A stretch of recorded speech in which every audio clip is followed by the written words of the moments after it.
Buenos Aires, Buenos Aires ofrece de noche un auténtico espectáculo feérico, una sinfonía de luces en cuyo pentagrama arpegian cientos de letreros de cines, de teatros, de boates y de espectáculos nocturnos que perfilan a nuestra ciudad como de las grandes del mundo. El Poder Ejecutivo de la Nación ha sancionado la esperada ley universitaria. En sus considerandos recuerda que las universidades nacionales son instituciones de derecho público, cuyos exclusivos fines son la formación de hombres y mujeres a través del saber y del desarrollo armonioso de su personalidad, para que los estudiantes se conviertan en universitarios capaces de actuar con responsabilidad y patriotismo.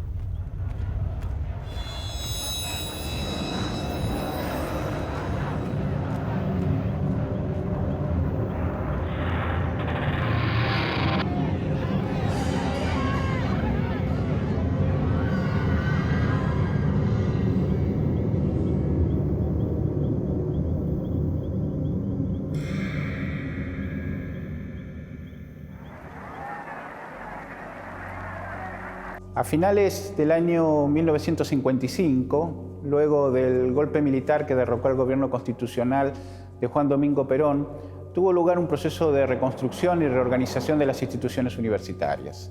Ese proceso fue particularmente intenso en el caso de la Universidad de Buenos Aires. El nuevo gobierno militar, surgido de ese golpe, le otorgó a jóvenes graduados y sobre todo a representantes del movimiento estudiantil un lugar de privilegio en la nueva organización del gobierno universitario.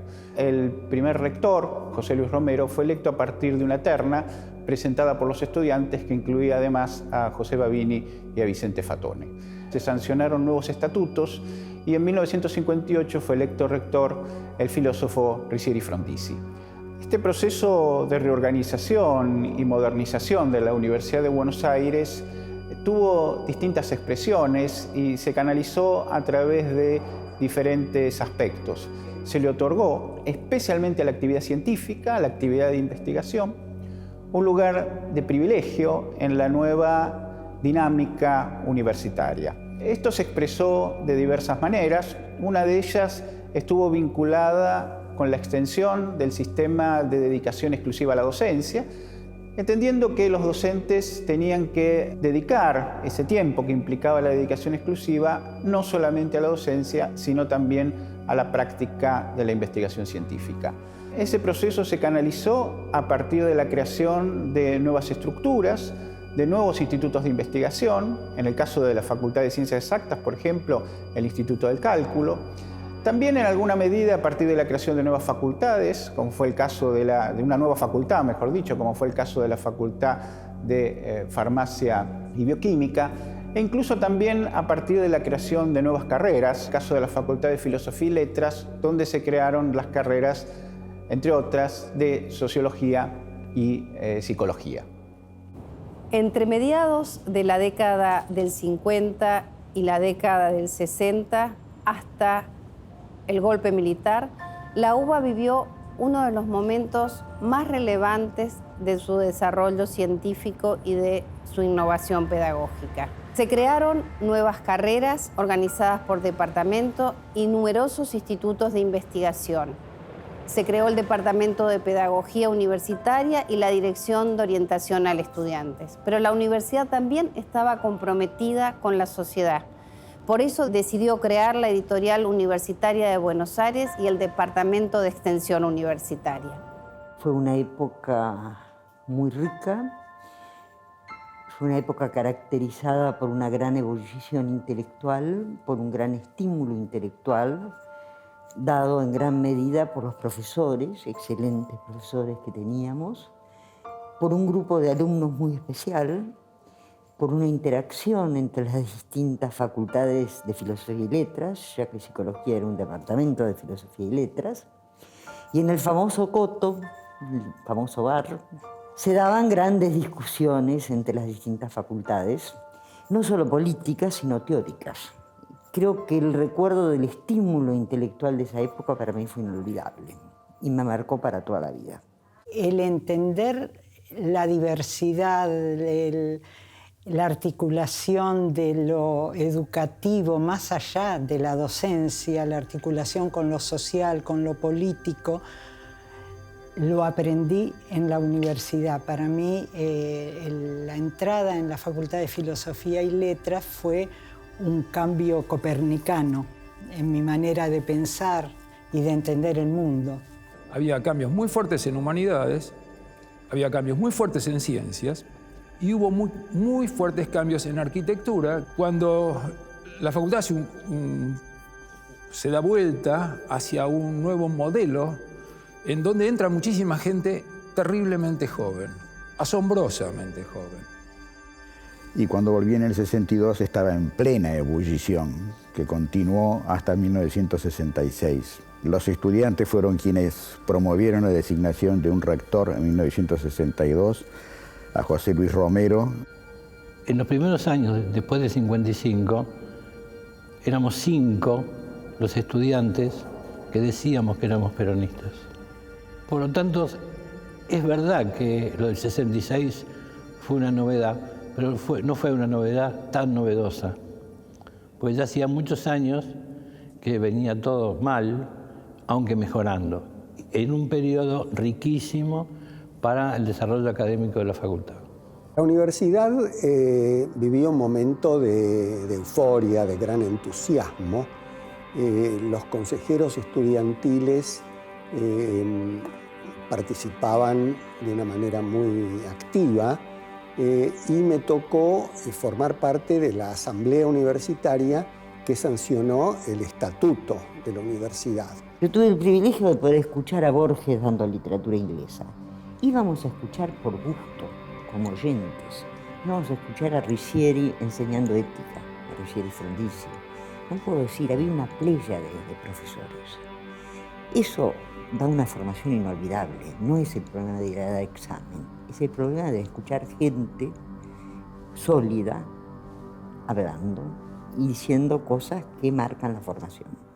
El mundo universitario de los años 60 era un mundo muy dinámico. Tenemos que tener en cuenta que prácticamente entre 1958 y 1966 la universidad estuvo gobernada de acuerdo a su estatuto y de acuerdo, sancionado en el año 1958, y con la plena vigencia de la autonomía universitaria. En la Argentina había, digamos, problemas políticos graves, intensos, que se expresaban, entre otros aspectos, a partir de la proscripción del peronismo, y también tenemos que tener en cuenta que el mundo estaba surcado en esos años por el conflicto entre bloques, por la llamada Guerra Fría, que también, digamos, introducía un conflicto particular dentro del mundo académico y dentro del mundo político de la Argentina.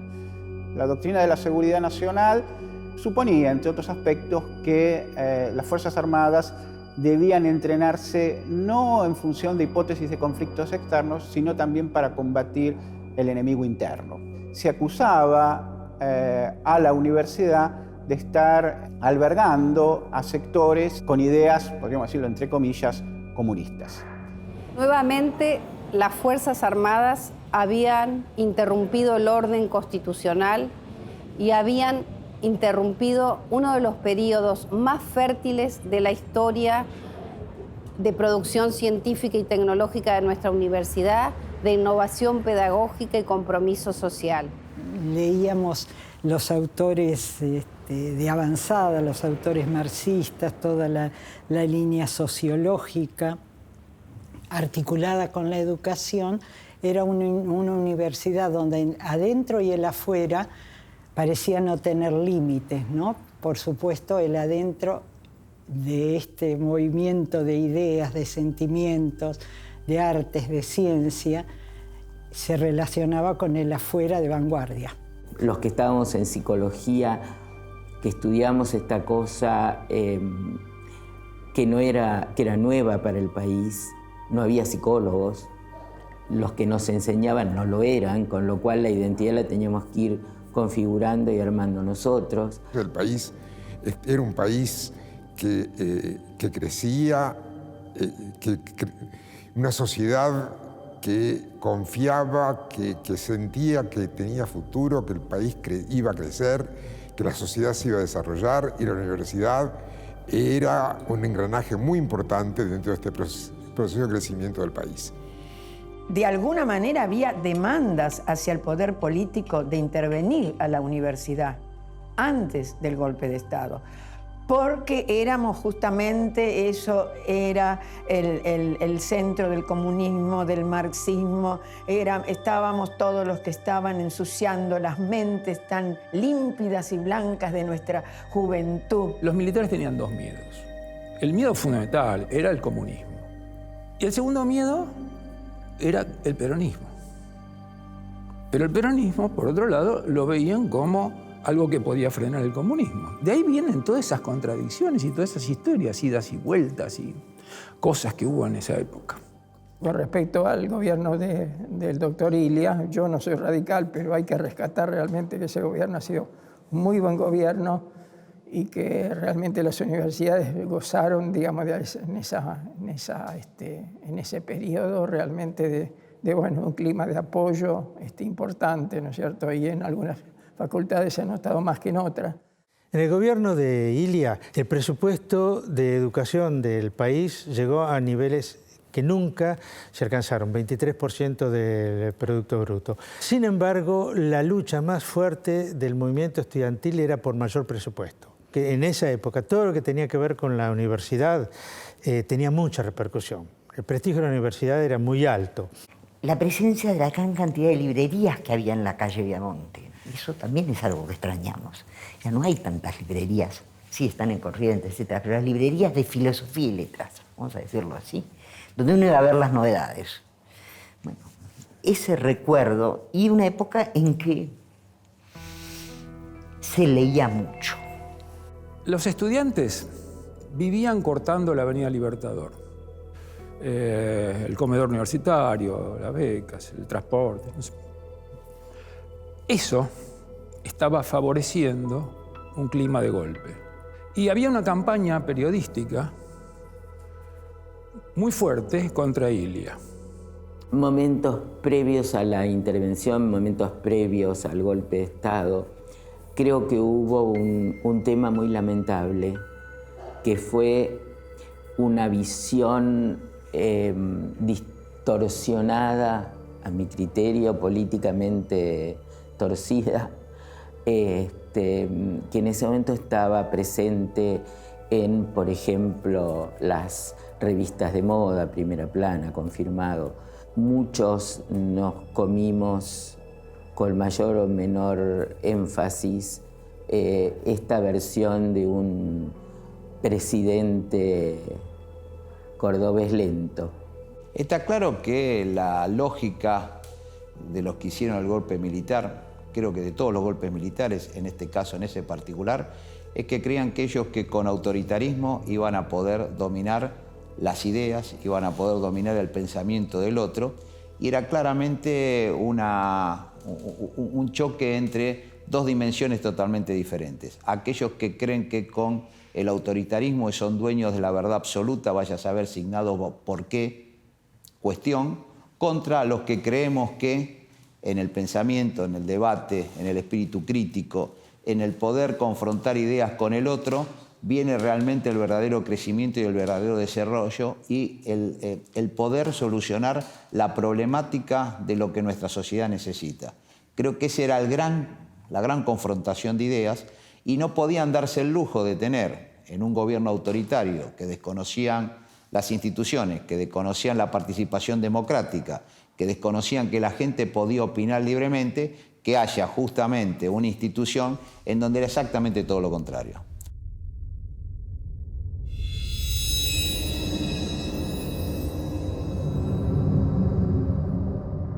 A finales de junio de 1966, un golpe militar derrocó al gobierno constitucional presidido por el líder radical Arturo Ilia. Los líderes de este movimiento designaron días después como nuevo presidente al general Juan Carlos Onganía. Este golpe obviamente se produjo también en este mismo contexto de desarrollo de la doctrina de la seguridad nacional, en este mismo contexto de desarrollo de la Guerra Fría, articulado también con los conflictos y con la dinámica propia del sistema político argentino.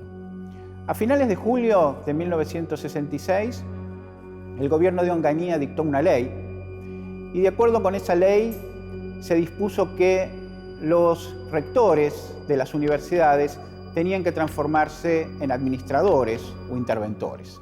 Con el dictado de la ley 16.912, el general Onganía puso fin a la autonomía de las 7 universidades nacionales que existían en ese momento.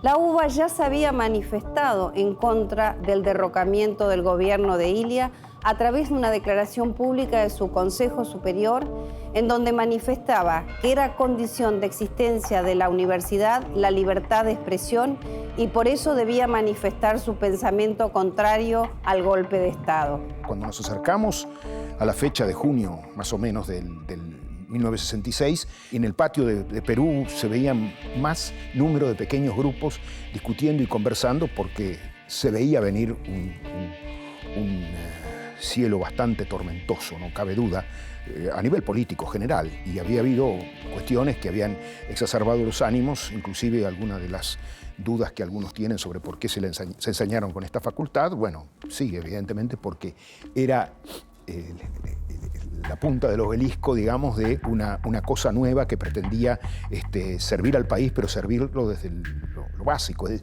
lo fundamental, quiero decir, no simplemente atando alambres, digamos, sino poniendo tecnología, poniendo en ese momento la palabra tecnología no se usaba tanto, pero evidentemente había un fervor y había una percepción de que algo iba a ocurrir. Todos esperábamos el golpe ocurrió, se suponía que se iba a intervenir a la universidad, bueno, está claro que hubo una decisión del gobierno de facto de decirle a los rectores que se adecuaran al gobierno, al rector y a los decanos, que fue rechazada. Sabíamos que la intervención se iba a producir, no sabíamos cómo ni exactamente cuándo. En ese momento yo estaba en el edificio de Independencia, en una reunión de cátedra, sabiendo que la policía estaba por Independencia, nosotros estábamos adentro, más bien atrás. Salimos por la ventana del aula mayor que da a Urquiza. Se venía poniendo un caldo muy fuerte ya en la misma universidad, que hizo eclosión días antes con la entrada de la policía montada en el hall de la facultad, que fueron recibidos por los alumnos tirándole los banquitos por la cabeza.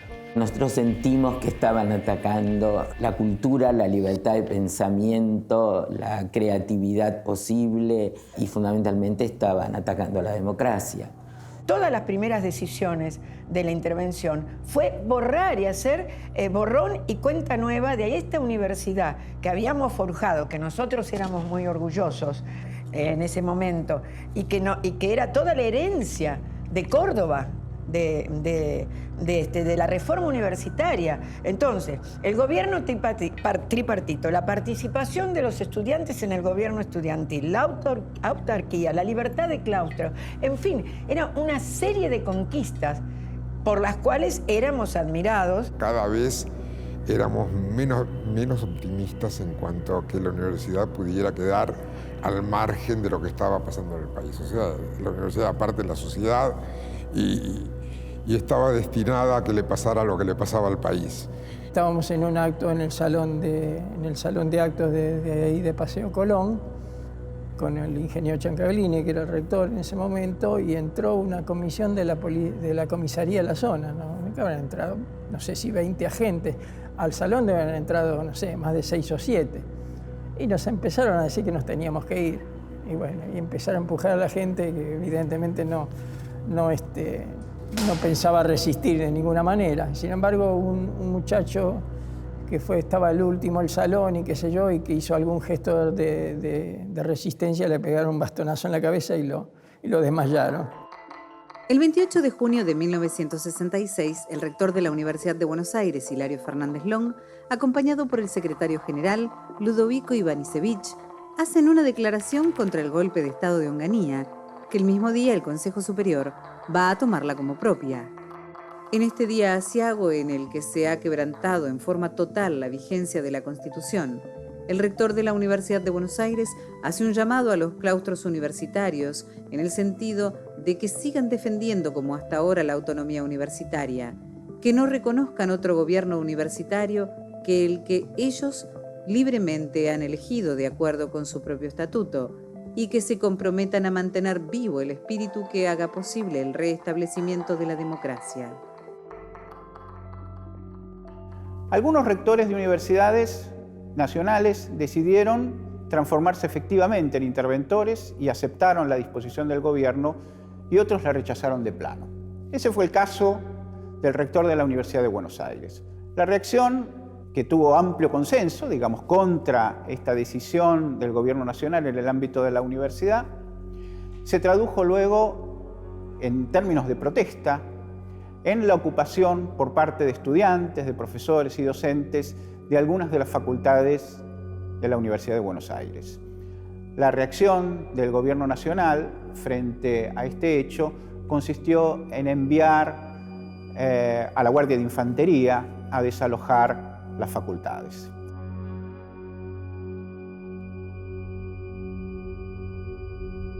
Después de la noche de los bastones largos, hubo un interventor dentro de la universidad, y a ese interventor, que primero como decano acá de la Facultad de Ciencias Exactas y después como rector de la Universidad de Buenos Aires, decidieron, yo diría casi como decisión política, borrar la memoria de la Universidad de Buenos Aires.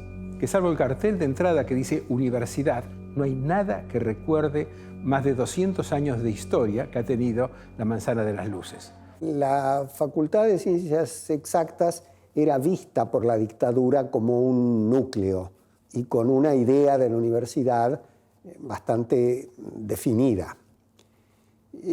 Parece ser que en algún acto de la dictadura realizado en las inmediaciones de la facultad, hubo algunas actitudes de censura a la dictadura, y la dictadura quedó con la idea de que eso debía ser ejemplarmente sancionado. Diríamos que hirieron a palos a los principales realmente exponentes de la ciencia en América Latina. La foto del profesor de matemáticas exactas con la sangre que le corría por la frente era la suma, cifra y símbolo de lo peor que podía pasar. Estábamos ahí, un grupo de docentes, había algunos profesores, y esperando, discutiendo, hasta que alguien dijo, llegó la policía. Entonces el vicedecano que estaba con nosotros salió a personarse a la policía que entraba, a decir, bueno, yo soy el vicedecano, quieren pegar una patada. No podía creer que a un profesor universitario le pudieran suceder esas cosas cuando estaba defendiendo su lugar de trabajo, cuando estaba defendiendo la formación de la gente, cuando estaba queriendo resguardar los avances tecnológicos aún en los equipamientos de la universidad, ¿no? No sabíamos que iba a ser, yo no esperaba que fuera tan violento, tan veloz, digamos, tan contundente. Y bueno, fue un shock, pero qué sé yo, se sintió la pérdida mucho más tarde. Irrumpieron en la sala donde estábamos intentando discutir a ver qué íbamos a hacer, cuando no nos resolvieron el problema, porque lo que tuvimos que hacer era salir encaminados entre un brete fuerte y ahí golpeándonos sin asco.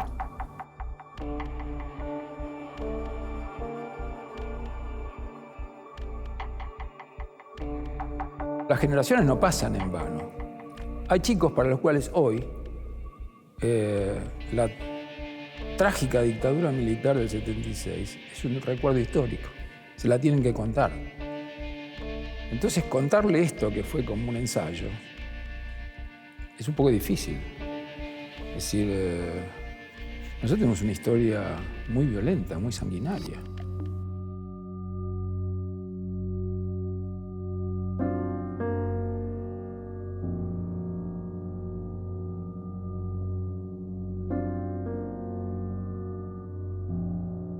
En protesta por estos episodios, alrededor de más de 1.300 docentes de la Universidad de Buenos Aires decidieron renunciar a sus cargos. este momento tiene para la Universidad de Buenos Aires una carga simbólica profunda, porque implicó darle un golpe central a un proceso de transformación sustantivo de la universidad que le había otorgado a la práctica de la investigación científica un lugar que nunca antes había tenido en la historia de la universidad. Los abajo firmantes, profesores, docentes auxiliares y contratados de la Facultad de Ciencias Exactas y Naturales, declaramos nuestra irrevocable decisión de no reconocer otras autoridades de la Facultad y de la Universidad de Buenos Aires que las que legítimamente emanan del cumplimiento del Estatuto Universitario, así como de las leyes y de la Constitución. Me encontré con no solo facultad, sino con una universidad destrozada y un país que comenzó una época de enorme decadencia y oscuridad, donde había básicamente dos posturas. Los que creíamos que no teníamos nada más que hacer como lucha por el país en la universidad y que teníamos que hacer algo afuera, y los que creían que la lucha debía darse desde la universidad.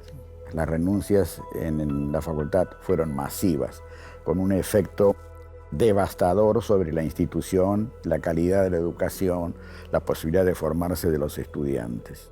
Luego hubo una serie de reuniones, asambleas, mini asambleas, porque de un clima muy represivo, esto la gente no lo recuerda, en el cual se decidió la renuncia en masa de los que no estábamos dispuestos a aceptar la intervención militar en la universidad.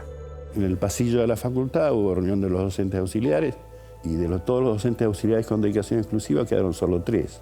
Y todos los demás renunciamos y nos fuimos. Mi renuncia al Departamento de Orientación Vocacional de la Universidad de Buenos Aires. Yo mismo hice una renuncia muy fuerte que me fue aceptada como renuncia, pero no los términos. Eso me costó tener un prontuario hasta el año 74 que me devolvieron los papeles en la CIDE. No puedo permanecer inmutable en una universidad en la que a ideas se responden con represión, fuerza y violencia.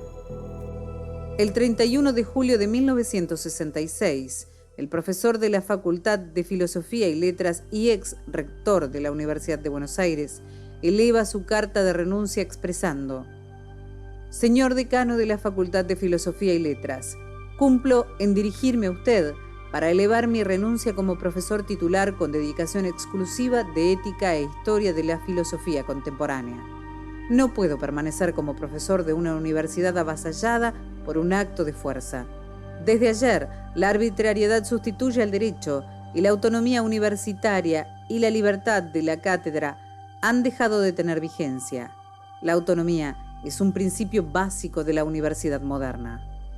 Era muy alto el prestigio, que hubo gente que estaba convencida, eso lo escuché, no lo inventé, lo juro, que estaba convencida que el gobierno no iba a poder soportar la presión moral de las renuncias y que iba a caer. Yo estaba orgullosa de mí misma y de mis compañeros por poner por encima de ese concurso ganado y ganado muy bien la lucha y la militancia. Fue un emblema que se sigue sustentando. Es como que ocurrió algo. Si no, yo digo, nos hubiéramos quedado acá y nos hubieran ido echando de a 1 o nos hubiéramos desilusionado de a 10 y no hubiera quedado nada. El 14 de octubre de 1966, la Federación Universitaria Argentina, FUA, declaraba: las altisonantes afirmaciones oficiales de total normalidad en nuestras casas de estudios vanamente pretenden encubrir el verdadero tembladeral sobre el que están asentados. Ello, fruto de la decidida lucha del movimiento estudiantil, que escribe así una de las páginas más brillantes en su historia por la lucha por una universidad autónoma y democrática, científica y popular, junto al pueblo y al servicio de sus intereses. Después de la renuncia de las autoridades de la Universidad de Buenos Aires, el Gobierno Nacional dispuso la designación de nuevas autoridades para la universidad. El nuevo rector era un profesor de la Facultad de Derecho, profesor Luis Botet, Botet estuvo, digamos, ejerciendo funciones como rector hasta el año 1968, en el que fue reemplazado por Raúl Devoto. La Federación Universitaria Argentina fue disuelta pocos días después. También fueron disueltos algunos centros de estudiantes. Otro objetivo central que asumieron las políticas a partir de esos años fue tratar de limitar el crecimiento de la matrícula. El gobierno militar y sus autoridades fracasaron en su intento de despolitizar la vida universitaria. Y en este sentido, la participación activa de los estudiantes universitarios en el Cordobazo marca justamente el fracaso de esos intentos que caracterizaron a la política universitaria del gobierno de Juan Carlos Onganía. Se fue la gente más importante, gente que tenía relevancia internacional y que tenía muchísimos contactos. En realidad hubo una decadencia de la actividad.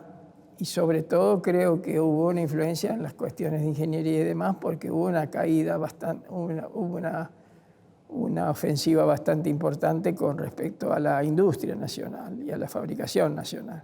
Los momentos posteriores a la renuncia y viendo después que nadie nos venía a buscar diciendo la autonomía universitaria se reinstala, nosotros queríamos conservar ese espacio de formación y eso le pedíamos a nuestros docentes, ¿no?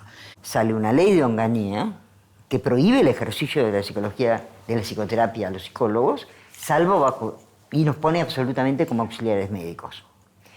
Nosotros peleamos en los hechos, trabajando en la ilegalidad durante largos años, hasta que salió una ley en la época de Alfonsín. Pensemos que a nosotros nos declararon ilegales, nos borraron como profesión prácticamente. La trayectoria de los renunciantes fue muy diversa. Muchos de ellos terminaron enseñando y desarrollando sus actividades en centros universitarios europeos, norteamericanos, latinoamericanos también en algunos casos, en Chile, en México. Muchos de ellos abandonarían en forma prácticamente definitiva la vida universitaria y seguirían desarrollando sus actividades en el ámbito privado, en el ámbito de la actividad privada. La UBA pudo levantarse de los golpes de los bastones largos y aún de los más tristes episodios ocurridos en 1976, que no solo implicaron la pérdida de la autonomía universitaria, sino la desaparición de muchos docentes, estudiantes y no docentes. Se pudo levantar gracias al esfuerzo de varias generaciones de profesores comprometidos con el saber y la excelencia académica. Muchos de ellos retornaron a nuestras aulas con la vuelta de la democracia en 1983 durante el gobierno del presidente Alfonsín. Recordemos estos lamentables acontecimientos porque yo siempre digo el pasado es el prólogo para poder tener un presente mucho más activo y un futuro mucho mejor en un país mucho más democrático y mucho más inclusivo para que todos sepamos que lo que hicimos mal no lo volvamos a hacer en el futuro. La noche, así como de pleno día se cayó a las tinieblas, bueno, se recuperó la democracia y volvió a darse la oportunidad. Qué fácil que es perder la libertad en nuestros países. Y qué caro que es. Cómo se paga con generaciones. Y me parece que el golpe del 66, que no fue ni por casualidad, tuvo que ver con la pérdida de vidas humanas, etc., sí mostró lo que estuvo en el origen de ese otro golpe, con la pérdida de libertad que llevó a una serie de movimientos, en fin, no voy a entrar en detalle, que permitieron lo de los 70. ¿Qué puede dejarnos esto a futuro? Creo que los estudiantes hoy día lo entienden, pero también sería interesante contemplar la universidad no es una isla, ¿no? En la cotidianeidad, frente a otras fuerzas destructoras de la dinámica social, del lazo social. Tiene que ser una universidad plural, donde tengan cabida las distintas corrientes ideológicas y la riqueza de la universidad. Y yo creo que la fuerza de la Universidad de Buenos Aires radica en eso, radica en que puedan convivir coexistir distintas corrientes, distintas ideologías, distintos pensamientos. Es una gran responsabilidad estar a la altura de nuestros antecesores y seguir expandiendo nuestra universidad mediante el trabajo cotidiano. Pero la universidad se repiensa permanentemente para estar a la altura de las transformaciones científico-tecnológicas, para incluir con saberes significativos a un número cada vez más grande y diverso de alumnos y participar de los grandes debates nacionales. Y hay que tener muy presente las nuevas generaciones que con otras formas, con otras maneras de hacer las cosas, siempre va a haber gente que se cree el dueño de la verdad y que no acepta el debate plural. Y me parece que la universidad es eso, la Universidad de Buenos Aires, sobre todo, por ser la más importante del país, es la que tiene que ser la institución más trascendental para construir un futuro en esta sociedad del conocimiento. Y hay que dar las gracias a esos docentes, a esos estudiantes, a esos no docentes, a esos investigadores que pusieron el cuerpo, lamentablemente después en el 76 algunos pusieron la vida, para defender estos valores universitarios que tienen que ver con la esencia de la democracia.